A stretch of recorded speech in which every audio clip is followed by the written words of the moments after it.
ছানা, আটা, ময়দা, সুজি, চালের গুঁড়োর ঝামেলা ছাড়াই এইভাবে কালাকাঁদ বানিয়ে দেখুন। মুখে লেগে থাকার মতন একটা রেসিপি বলতে পারেন। বানানো যেমন সহজ আর খেতেও দারুণ লাগে। নমস্কার বন্ধুরা, প্রতিমা কিচেন ভিলেজ ফুডের নতুন ভিডিওতে সকলকে স্বাগত জানিয়ে আজকে রেসিপিটা শুরু করছি। আর আজকে আমি আপনাদের সঙ্গে শেয়ার করব কালাকাঁদ। এই কালাকাঁদ বানাতে লাগবে ছানা, আটা, ময়দা, সুজি, চালের গুঁড়ো, কিছুই লাগবে না সাথে। বানানো যেরকম সহজ, খেতেও দারুণ লাগে। আর এটা বানিয়ে রেখে 2-4 দিন ধরেও রেখে খেতে পারবেন।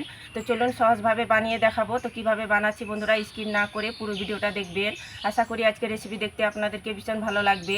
আর যে সকল বন্ধুরা এখন পর্যন্ত চ্যানেলে নতুন হয়ে থাকলে প্লিজ চ্যানেলটিকে সাবস্ক্রাইব করে আমার পাশে থাকবেন। আর যারা ফেসবুক পেজটাকে দেখছেন তারা পেজটাকে ফলো করে আমার পাশে থাকবেন। তাহলে বন্ধুরা কালাকাঁদটা বানানো শুরু করি। কালাকাঁদটা বানাবার জন্য নিয়েছি আমি 1 বাটি চিড়ে। চিড়ের কোনো মাপ নেই, যে যেরকম বানাবেন সে পরিমাণে চিড়েটা কম বেশি নিয়ে নেবেন। আর চিড়ের মধ্যে ধান থাকে, ধুলো মাটি থাকে, তো একটু পরিষ্কার করে ঝেড়ে নিয়েছি। তো একটা বাটির মধ্যে নিয়ে নেব চিড়েটাকে আবার পরিষ্কার করে ধুয়ে নেব জল দিয়ে।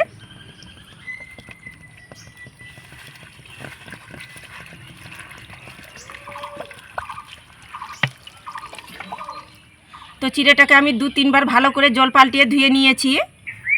আর এখানে নিয়েছি একটা বাটি। তো 1 বাটি নিয়ে নেব দুধটাকে আমি জাল করে একটু ঘন করে ঠান্ডা করে নিয়েছি।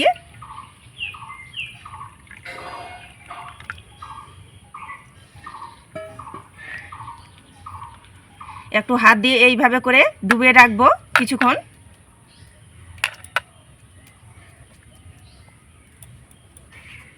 একটা প্লেট দিয়ে ঢাকা চাপা দিয়ে আমি কিছুক্ষণ রাখবো, মোটামুটি 2 থেকে 3 মিনিটের মতো, যেন চিড়েটা নরম হয়ে যায় আর এমনকি ফুলে যায়। তো 2 থেকে 3 মিনিটের মতো আমি ঢাকা চাপা দিয়ে রেখে দিয়েছিলাম। তো 2-3 মিনিট হয়ে গেছে, আবার ঢাকনাটা তুলে নেব। এই দেখুন দুধটা কিন্তু টেনে নিয়েছে চিড়েটা, আর অনেকটা কিন্তু ফুলে উঠেছে, আর চিড়েটা নরমও হয়ে গেছে। এবার দিয়ে দেবো স্বাদ মতো চিনি। চিনিটা আমি এখানে 1/2 বাটি নিয়েছি, আপনারা স্বাদ বুঝে দিবেন যে যেরকম মিষ্টি খেতে পছন্দ করে। আর দিয়ে দেবো স্বাদ মতন একটু লবণ, খুব বেশি না, সামান্য একটু এলাচ গুঁড়ো দিয়ে দেবো। আর এখানে নিয়েছি 1/2 বাটি গুঁড়ো দুধ। এই গুঁড়ো দুধটা দেওয়ার কারণে কালাকাঁদটা খেতে বেশি ভালো লাগবে। এবার হাত দিয়ে ভালো করে মেখে নেব। আর চেষ্টা করবেন হাত দিয়ে মাখানো, তাহলে সব থেকে ভালো হবে। এইভাবে করে সব কিছু যেন মিশিয়ে যায়, ভালো করে মেখে নিতে হবে।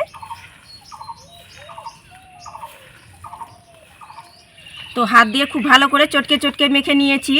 আর মাখাতে চিনিটা অনেকটা কিন্তু জল ছেড়ে দিয়েছে। আর এইভাবে করে নরম করে মেখেছি। আর যেহেতু চিড়ে আছে একটু দানা দানা ভাবটা থাকবে, এইভাবে করে মেখে নিতে হবে। তো এবার আমি কালাকাঁদগুলো তৈরি করে নেব। তার জন্য উনুন ধরিয়ে কড়াই বসিয়ে দিয়েছি। এবার আমি মেখে রাখা চিড়েগুলো দিয়ে দেবো কড়াইয়ের মধ্যে।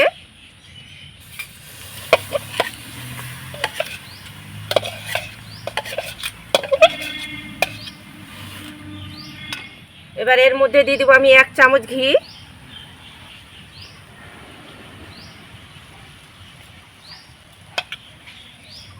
এবার হালকা আঁচে নাড়াচাড়া করে এইভাবে করে অনাবর্ত নাড়াচাড়ানো করতে হবে, নাহলে নিচের দিকটায় লেগে যাবে। অনাবর্ত নাড়াচাড়া করতে দেখবেন অনেকটা কিন্তু শুকনো হয়ে চলে আসবে।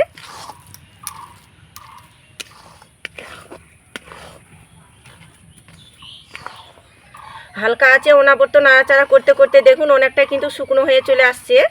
আর দেখবেন নাড়তে পাক হয়ে চলে আসবে। তো আরও কিছুক্ষণ একটু নাড়াচাড়ানো করে নেব। তো দেখুন আরও কিছুক্ষণ জাল করার পরে অনেকটা কিন্তু ডোয়ের পরিণত হয়ে গেছে। দেখুন এইভাবে করে কড়াই থেকে ছেড়ে আসবে।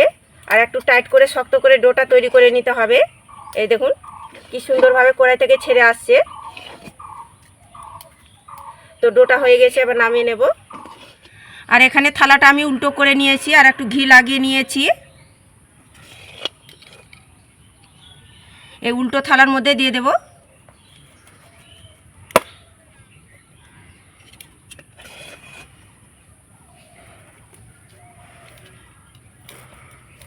আর গরম থাকা অবস্থায় এইভাবে করে একটু চৌকো করে শেপ করে নেব।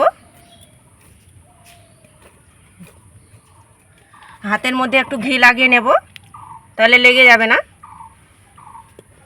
আর এইভাবে গরম থাকা অবস্থায় সেট করে নিতে হবে।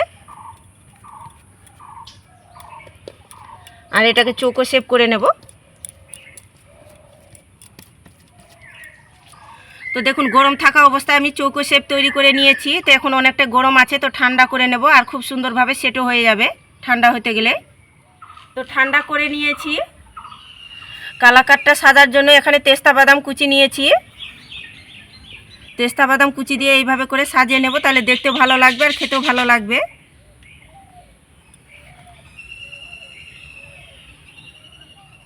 তো পেস্তা বাদাম কুচি দিয়ে সাজিয়ে নিয়েছি। এবার ছুরি দিয়ে পিস পিস করে কেটে নেব। তো আপনারা আপনাদের পছন্দ মতো করে কেটে নিতে পারেন।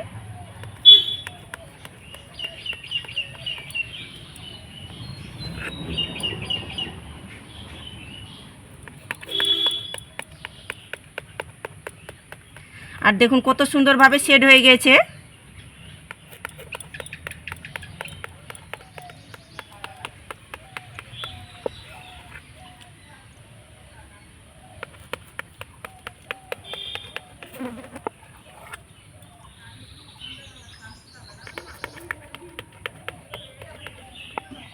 তো পিস পিস করে কেটে নিয়েছি। এবার খুন্তিটা ধরে এইভাবে করে তুলে নেব।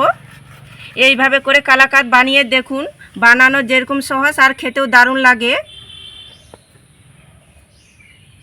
এই দেখুন কতটা সুন্দর হয়েছে।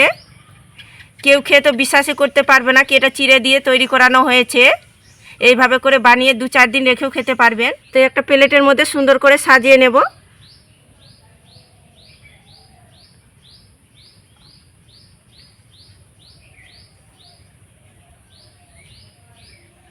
তো কালাকাতগুলো আমি প্লেটের মধ্যে সুন্দর করে সাজিয়ে নিয়েছি। আর সাজার পরে দেখুন কতটা দারুণ লাগছে আর কতটা লোভনীয় লাগছে।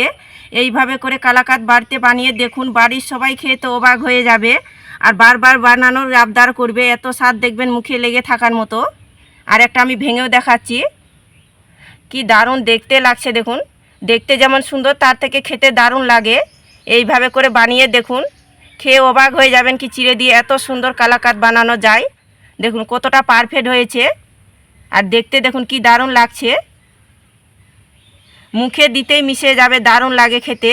একবার শুধু বানিয়ে খেয়ে দেখুন, কথা দিচ্ছি মুখে স্বাদ লেগে থাকার মতন একটা রেসিপি বলতে পারেন।